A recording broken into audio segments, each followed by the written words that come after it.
Hi guys, నా చేతిలో తాంబేలు ఉందన్నమాట. తాంబేలు ఎక్కడిదంటే మా తాత చేపలు పట్టేటప్పుడు వలలో చిక్కిందన్నమాట. దీనైతే ఇంటికైతే తీసుకొచ్చిండనమాట. చూడొచ్చు ఎంత బాగుందో తాంబేలు వచ్చేసి. దీంతోనైతే నేనైతే ఆడుకుంటున్నాను అన్నమాట. దీని కప్పు ఎంత గట్టిగా ఉందంటే మస్తు గట్టిగా ఉంది. ఇప్పుడు దీన్ని ఏం చేద్దామంటే కింద పెట్టి ఆడిపిస్తాం అన్నమాట.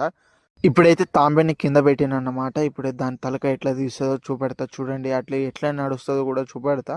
చూడండి చూడండి తలక ఎట్లా తీస్తుందో చూడండి.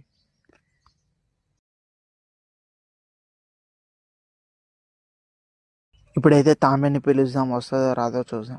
రా రా రా రా రా రా తాంబేలు రా. చూడండి చూడండి ఎంత బాగా వస్తుందో. రా రా రా ముందుకు రా ముందుకు రా ముందుకు రా. చూడండి ఎంత బాగా నడుస్తుందో, మంచిగా నడుస్తుంది. ఫాస్ట్గా ఉన్నది అన్నమాట తాంబేలు వచ్చేసి. చూడండి ఎంత వేగంగా పోతుందో, ఆగుతలే అన్నమాట. తాంబేలుతోని మస్తు ఆడుకున్నాం, మస్తు టైం పాస్ అయిందనమాట. ఇప్పుడైతే నా చేతిలో పట్టుకొని ఇప్పుడు దీన్ని ఏం చేద్దామంటే ఒక ట్రప్పులో అయితే పెట్టేద్దాం అన్నమాట.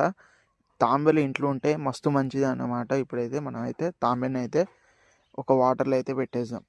ట్రప్ అయితే దొరికింది తాంబేలు పెట్టడానికి. ఇప్పుడైతే వాటర్ అనేది పోసుకుందాం అన్నమాట.